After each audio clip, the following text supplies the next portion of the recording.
Do you know the exact problem your customer is having and want to solve it? Or do you want to know what makes them unhappy so you can better understand them? Simply put, pain points are problems.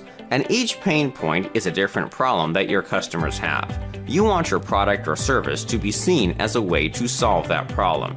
Today, in the Dominate Your Market podcast, Ryan Paul Gibson, the founder of Content Lift, will talk about how to do customer research and ask the right people the right questions to have a big impact on your business's revenue and the mindsets, skills, and tools that are needed to do customer research well and get results. If you want to learn how to get insights from talking to customers, don't miss a minute of this great conversation. I want to welcome you to the Dominate Your Market podcast, where we interview leaders, CEOs, founders, and high-impact business development professionals to get their insights on how you can grow your business efficiently, build an amazing company, and still have a life. Today's guest is Ryan Gibson, who is the founder of Content Lift, an agency who helps businesses run customer research interviews that don't suck. Okay, that last part just totally resonates with me. Ryan, welcome to the show. Hey, thanks for having me. This is that don't suck, dude. That's like you're speaking my language, man. That's like raw, edgy, authentic. It's just like that yellow thing right behind me over here. It's just like, so listen, I can't wait to get some nuggets from you, but I want you to tell our listeners your background. Like, where'd you come from? How'd you get to where you are now? Just kind of give us a 30,000 foot view on it. Yeah. So I've been in B2B for about 20 years now. Started off in a franchise chain of coffee shops. I was the director of operations.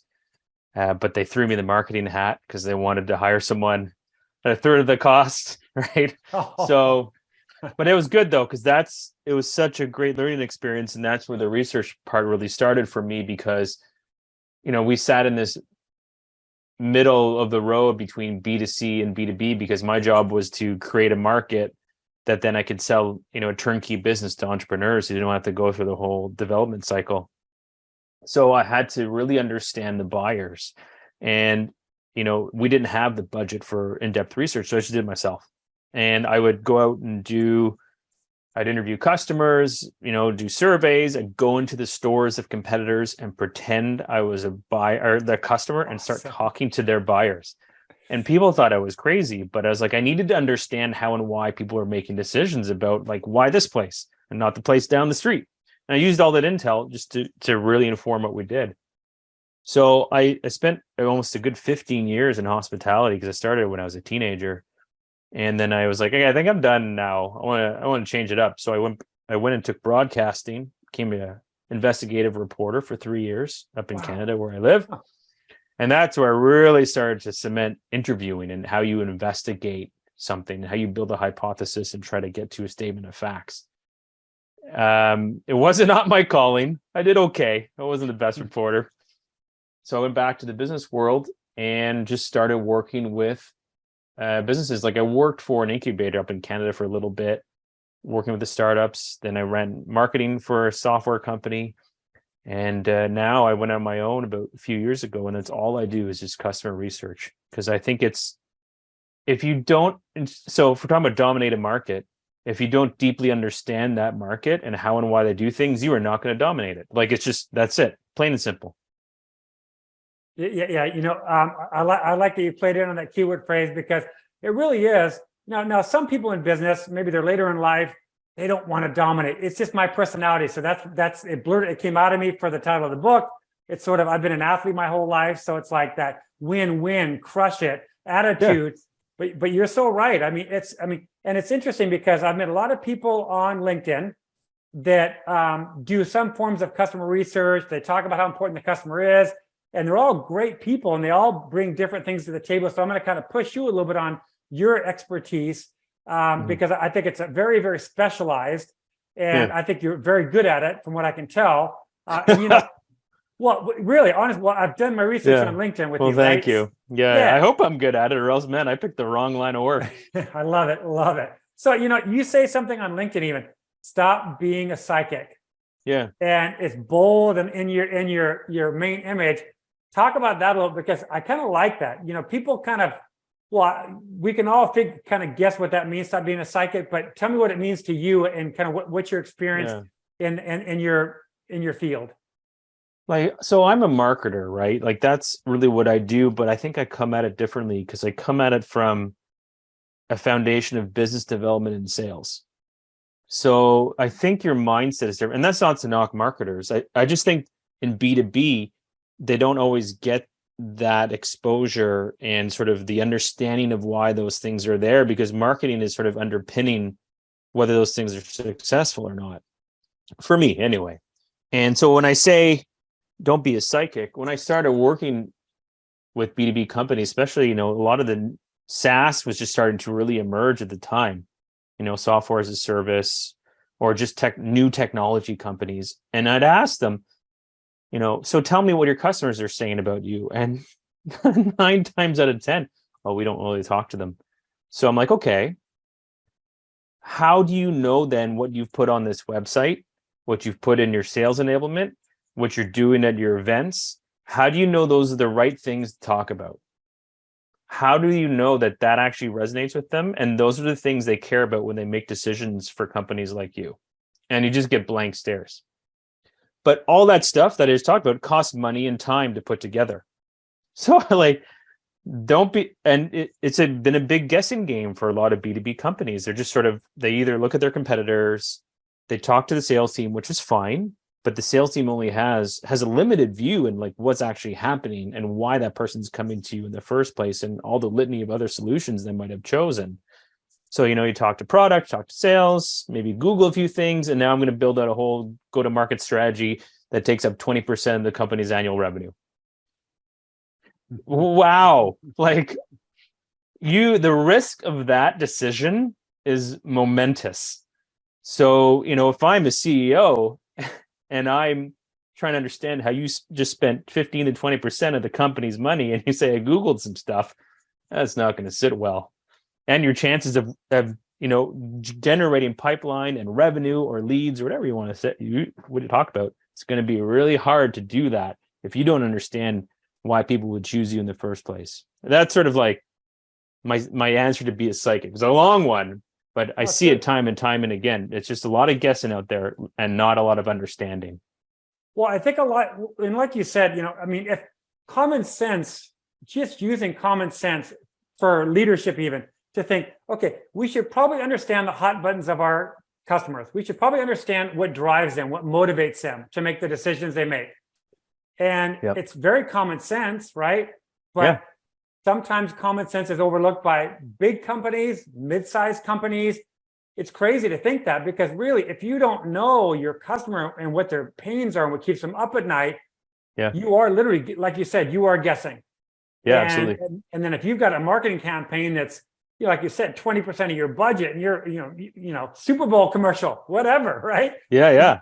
You're throwing millions at something, and you really don't know what a massive, that not only cost you in the expense of what you did, and then what's unfortunate for us marketers is they're going to say, well, marketing doesn't work. Yeah. Marketing doesn't work. You guys, you're fired. You're out of here. We're going to go to the next one. Marketing doesn't work. Yeah. Well, and like you said, I don't think you can put all the blame on marketers, although for me, having a marketing background, I'm also revenue growth, business development as well. Very similar to you. Yeah. I do want to know the customers and what's going on in their mind, because it is common sense, right? Yeah. I don't put the blame solely on marketers. I don't think that's fair. Mm-mm. But I think we often do a really poor job of understanding the synchronicity of how marketing and sales work together, right? And you see people talk about alignment all the time. But I think you have to really unpack what that means. And alignment for me isn't necessarily us having a meeting once a month to talk about the pipeline. The alignment is, do we have a set, cohesive, firm of beliefs of why people are choosing us and where marketing starts and stops and when sales starts and stops? And, because they're in many ways, they're opposite sides of the same coin. And depending on the market and how you're going to market and how people buy things in your vertical or industry, the amount that marketing does is going to be different than the amount of sales does, So it's like, we talk about that product-led, sales-led, what have you, right? So you need to figure that stuff out, because otherwise that is what's going to happen. People are going to start pointing the finger at each other rather than operating from a set of truths that they share together to say, okay, what do we need to do together as a team to help move the needle here? So yeah, it's not just marketers, but I think they really need to sort of look inward and say, am I doing the right things? Am I making the right choices? And how do I know that I am? Yeah, that's brilliant. It's interesting because when I think about, so if you're talking about, let's say a smaller company, $5 million in revenue, $20 million in revenue, and that's typically my market. Sometimes it's a little higher than that. But what, outside of hiring you, which I highly recommend people hire people like you or you, even up in Canada, what's like some easy first steps that would improve from where they're at now? So this podcast is all about dropping nuggets. And then, what could a smaller company do? What would you say to them? Yeah. So when I'm talking to them, I first try to understand like what type of research they've done to date. Like how have they tried to understand the customer and what is their level of understanding? A lot of times there's spectrums of that. Some people have zero. Some people, we've done some surveys. Or some people will say, yeah, we've done some interviews, didn't really work out well. We didn't know how to use the data. I don't even know if we asked the right questions, which is often a big one. So I often sort of just say, okay, start with, people are planning right now. We're talking right now, November, right? First, we're in the last quarter of the year for many companies. So they're thinking of annual planning. And that's often where I advise people to start. And just look at the problems. Like, you'll have a list of them. You're going to be talking about them, right, at this time of the year. What is a key blocker to a thing you want to achieve? So, or what do you not know about the customers that you wish you did know to inform the decisions you're going to make about the business, whether it's product, customer success, sales, marketing, what have you. You start there. And then what you do is you sort of reverse engineer what you want to know in regards to solving that problem, right? So I talk about it setting research objectives. And I think any researcher worth their salt is going to do that. Because whether I'm going out with a survey, whether I'm doing a focus group, whether I'm doing what I do, which is one-on-one customer interviews, every minute counts, or every minute that they're spending on helping you out counts. So you need to be very precise about what you're trying to understand, not just have sort of wishy-washy conversations about, hey, do you like us? How are we doing? Like NPS score type stuff. Yeah. That doesn't move the needle. It helps maybe inform you of, okay, are we doing the right things overall at that 30,000 foot view? But it doesn't get into the trenches and understand how you're going to like systematically fix the business. So that's where I would start. And from there, it's really just figuring out, who do I want to talk to and what type of business? Because as a marketer and a salesperson, I want to make sure I'm talking to the right people at the right business model, because those, I'm betting, are the ones that are giving me the most money, right? So those are two really good places where I'd start. Okay. Now, what about, would you get, like, again, if somebody's just taking the first step and doing this, let's say on their own, would there be a champion in the company, that one person that's doing this? Would you collectively come up with the strategic questions, whether it's 5 or 10 questions? How would they do that part of it? I like to do it. I suggest you do it as a team first, right? To be honest, because the bigger you get as a company, you're going to see a lot of these things start to develop in-house for companies that really want to build a presence in a market, right? So when I did my own due diligence around Content Lift, I found around a 300 head count to 500 head count is when you start to see research develop as an acumen or discipline inside the company. Before that, they're sort of doing drips and drabs. But if you've never done it, I think sales, marketing, and however your product works, whether it's a service or a physical product, and software or a widget or whatever, I think all three of you sort of need to get in the room and say, okay, what do we want to know and what do we want to prioritize right now? Because some things are marketing problems, some things are product problems, right? Some things are sales problems. So, you need to some things are retention problems. So you need to understand, like, where do I want to focus on first? So get everyone in a room. But as you get better at it, I think what I always tell people is, if I'm a product person, or business development or account executive, the things I want to know are going to be different than you as the marketer who's trying to influence upfield. And when we ask questions in a research interview or a customer interview, I'm going to ask those questions through the lens of my experience. I'm looking for things to help the things that I want to do. So what I mean by that is the salesperson isn't necessarily going to understand or have the intuition to ask follow-up questions or really pointed questions about marketing activities and vice versa. I don't necessarily know everything that is going to be needed in, procurement and legal and all that stuff, right? That sales might want to know. So that's when you get to the next phase of it. If you haven't done it before, if you have done it, I think you start separating out the pieces of the business you want to start focusing on. And that's what I see happen a lot after companies I've worked with who've never done research. Then like, whoa, this is actually helping. They start to get more nuanced with what they're doing and they start applying it to different parts of the business. Well, for me, and I've talked about kind of the customer journey, which is similar to what you're talking about. I've talked about customer experience with clients, right? Because and so your research really lends right into that. It dovetails right into the more you can learn about your customers, the better you can make the experience.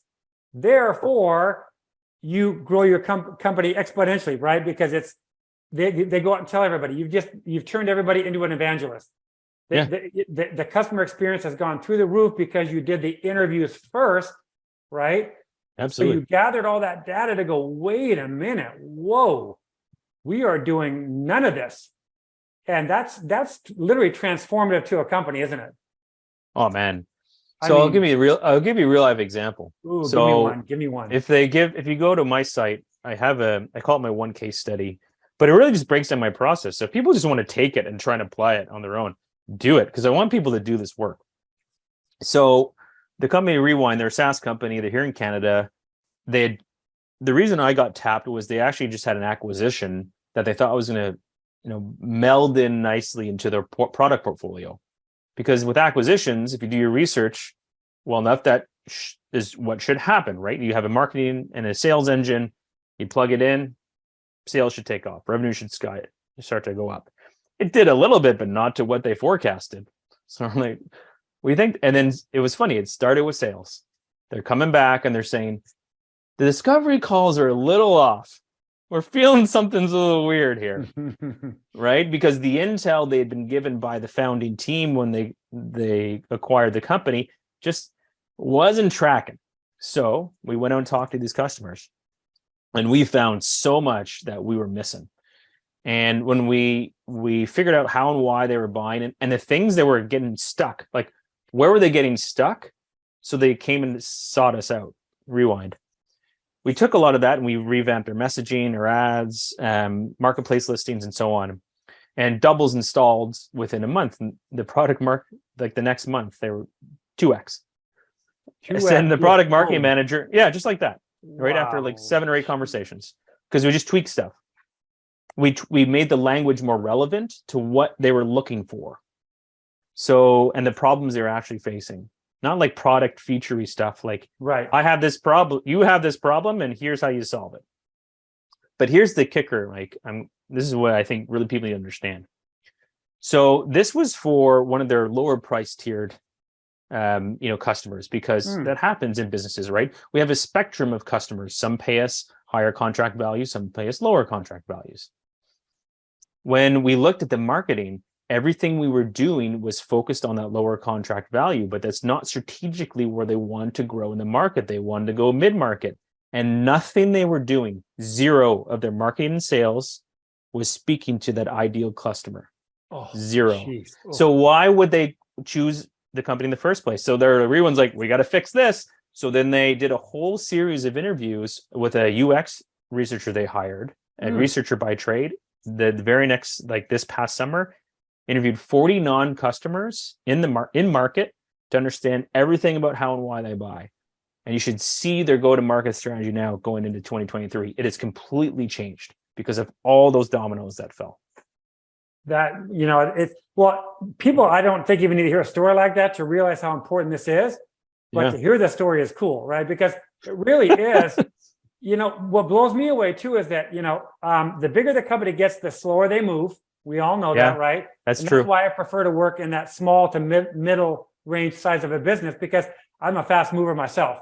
So it would drive me crazy to have a client and propose something and then say, that sounds great. Well, we're looking at about 6 or 8 months out. I'd be like, shoot me, right?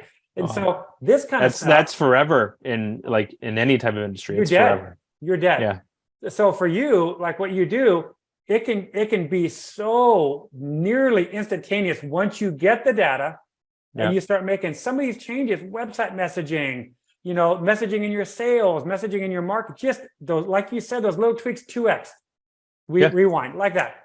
So absolutely. I mean, if businesses want to know how to quickly increase your revenues, it's not spending more money on marketing and advertising.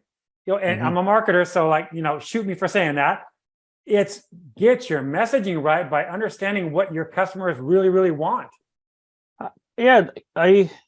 I think that we should be more critical and audit more of our how we spend our money. That's sort of what I said at the beginning, right?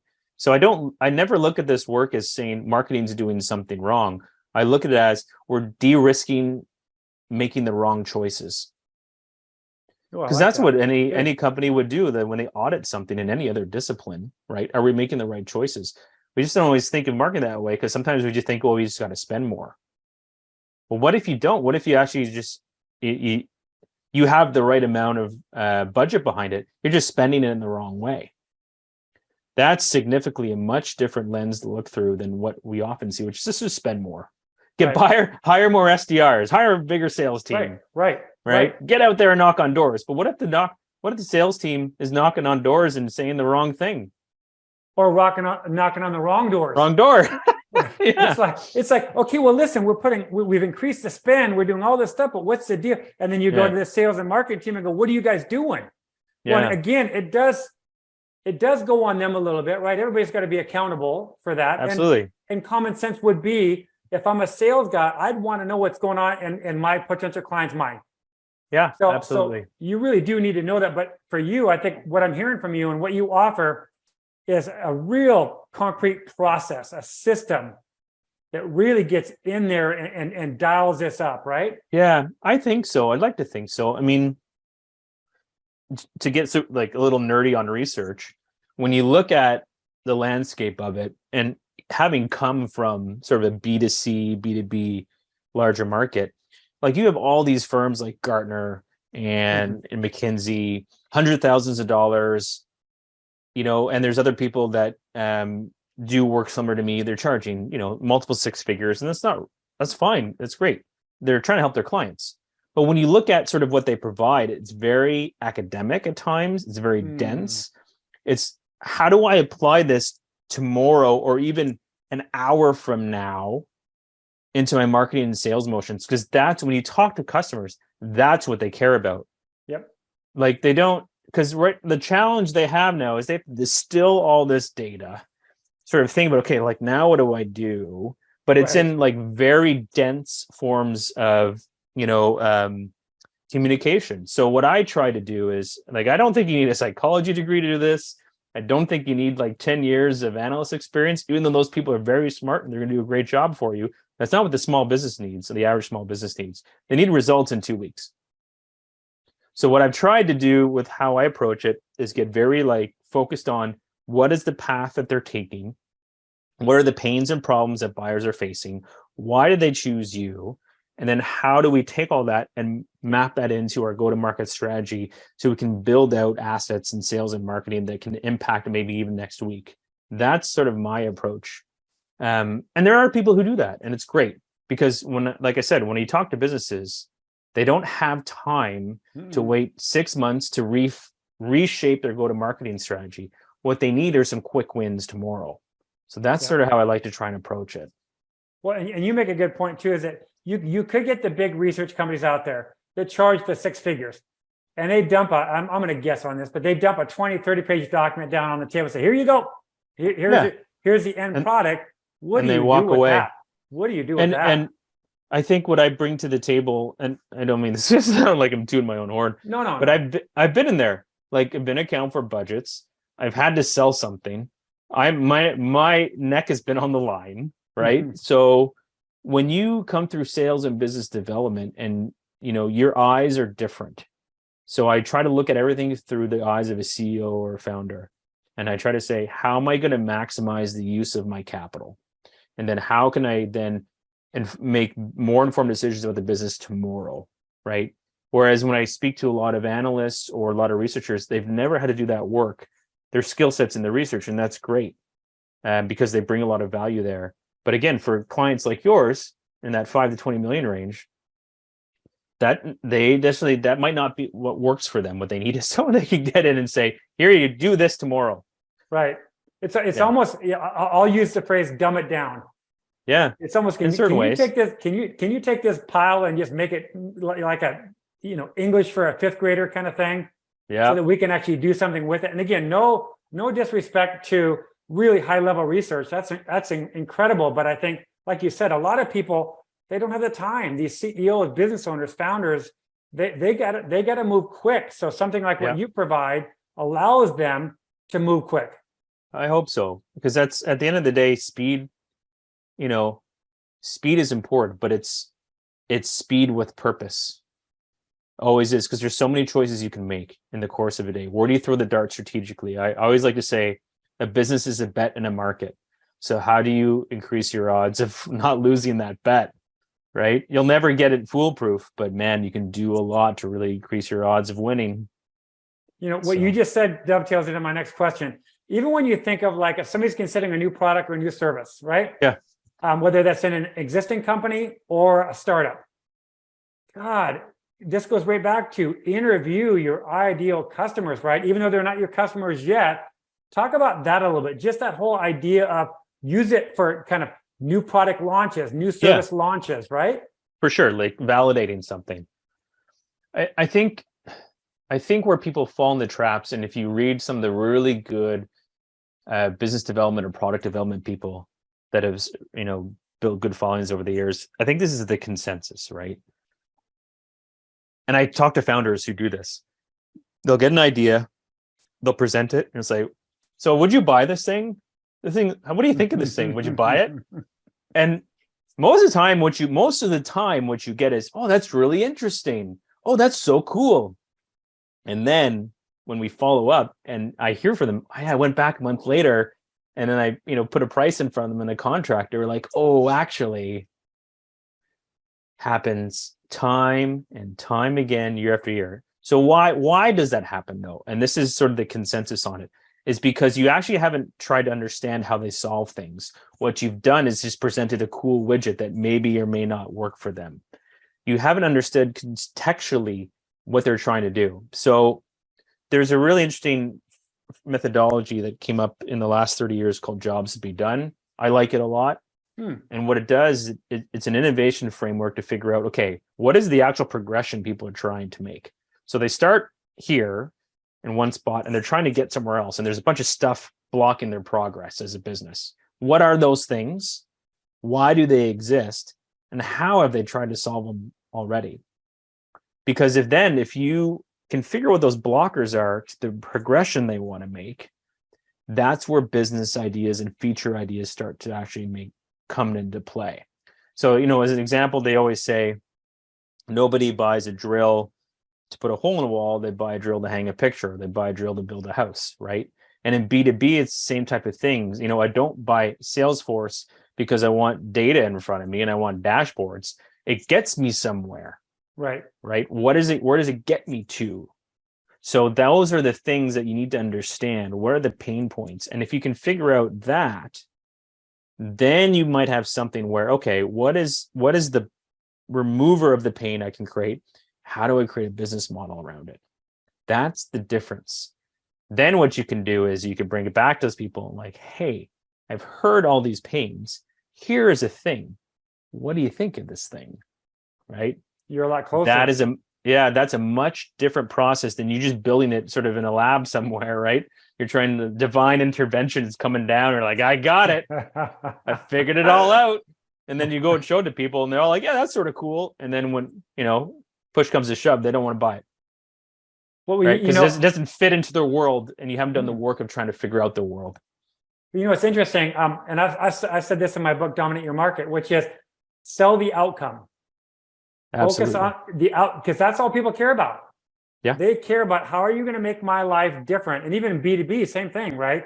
Yeah. What are you providing that's going to make their lives better? Even the employee in that position, let's say the buyer in the company. Well, he or she has a job and their job is stressful. But let's say they're the buyer of widgets, whatever. Well, they don't want to buy a bad widget, because if they do, then their job's on the line. So Absolutely. the person selling the widget, how can you make that particular individual in the company, how can you make their life better? Absolutely. I mean, if we go back to the example I gave at the rewind, what we discovered was they sell backup software. That's what the product does. But that's not what they cared about. What people cared about was restoration of data. And the reason they cared about restoration of data was that if you look at most SaaS applications now, it's a lot of manual work to try and restore data if you can, right? Or if you try to build your own backup software, right, or restoration software, one, it's going to cost your dev team a ton of time, and they're now working on products that are not critical to the growth of the company. And two, it's going to fail because it does 99% of the time, just the way the nature of the software works. So that's the thing we changed. We just stopped talking about backups in the ads. We talked about restoration and how now your dev team is only going to work on mission critical products. Your dev person, that probably costs you $100,000 to $150,000 annually, right? Per person at the low end.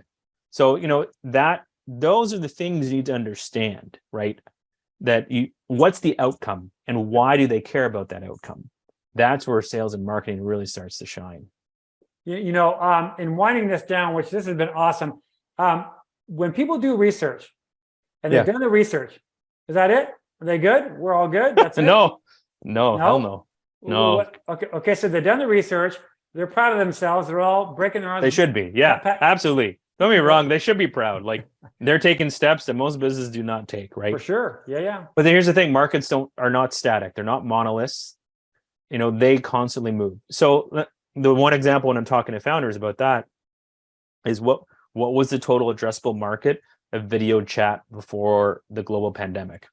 Ooh. What was it during the pandemic? What is it now? Like these things are in flux. We're heading towards a recession. Look at how many people have laid off, made big bets in the pandemic. And now they have we sort of guessed that wrong. And these are big companies with deep pockets that valuations have now been impacted.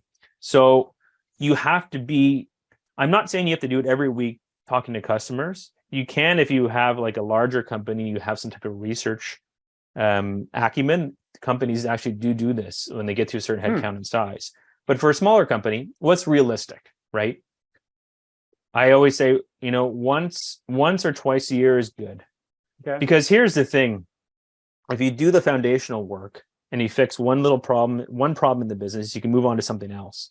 Right. But if you have that common understanding now with sales and marketing, your sales team is going to pick up on things in customer success. They're going to hear and look for things they did not look for previously, right? Because now you have a common set of understanding about how and why people buy.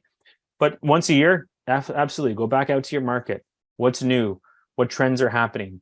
What is different now that didn't exist a year ago? Because then you actually might have new product opportunities, a way to increase your revenue, and a way to get a new customer base that you didn't maybe understand, or a new segment.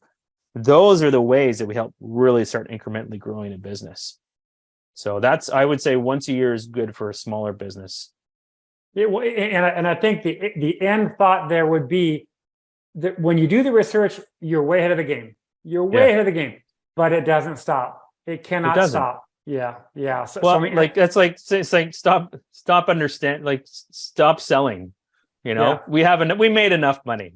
Right. That's not how a business works, right? So you always have to keep understanding your customers, right? I think the trick is, if you would ask a founder, a sales team, well, yeah, we do understand them. You understand the snapshot you had in time for the part of the relationship that you have with them. But there's so much that happens externally in a market around what they're doing that you need to stay on top of as well, because that is really how you position and really get into a market and dominate it. It's interesting. It makes me think of, my fitness background.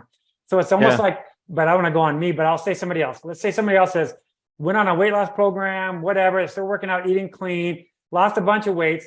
Oh, I lost a bunch of weight. Okay, I'm good. I'm done. Go back to my normal life again.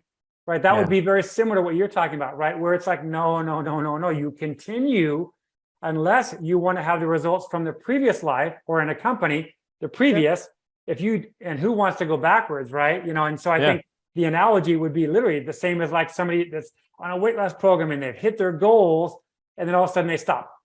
Yeah, absolutely. I mean, that's insanity. You would never do that. So I think with customer research, same thing. So Ryan, I want to thank you so much for being on this. I was like a fellow Canadian, by the way. I love it. Yeah, that's true. Yeah, we didn't mention that. Well, it's interesting because I just got my American citizenship at the age of 59, 4 months ago. Congratulations. That's awesome. Yeah, well, bittersweet, right? I mean, my mom and dad are passed away, and they're both buried up in BC, where I'm from.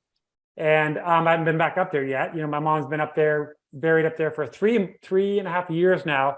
All my cousins are there, but it just made sense. I've lived in the States. My mom and dad brought us here when I was 4, which was 55 years ago. Wow. So yeah, I'm old. So, but it's great to talk to a fellow Canadian. So it never leaves the bloodstream. It's always there. Well, I've got those 2 words you and I talked about, tomorrow and sorry. I cannot get it out of me. Yeah. That's enough about that. And house. Yeah. About. Yeah. So anyways, listen, before I forget, how can people find out about you? Give us websites, absolutely. Give us any information. So I'm on LinkedIn. I pretty much live there. Okay. I love LinkedIn. So you can search Ryan Paul Gibson. That's awesome. And I'll be hopefully the first person that comes up. Who knows? There's more.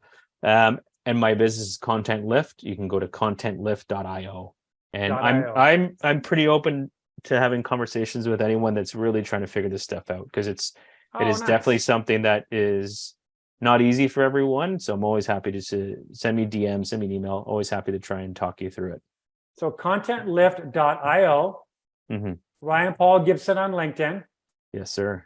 Yeah. So thank you so much. I appreciate it. I hope our listeners got a lot of value out of this. And if they did, and if you're not doing any customer research, at least go to his website, right? Go to your website, check it out, and then decide from there if you want to have a quick exploratory call with you. Absolutely. Always happy to try and help. Thanks, Ryan. Hey, no, thank you for having me. It's been great.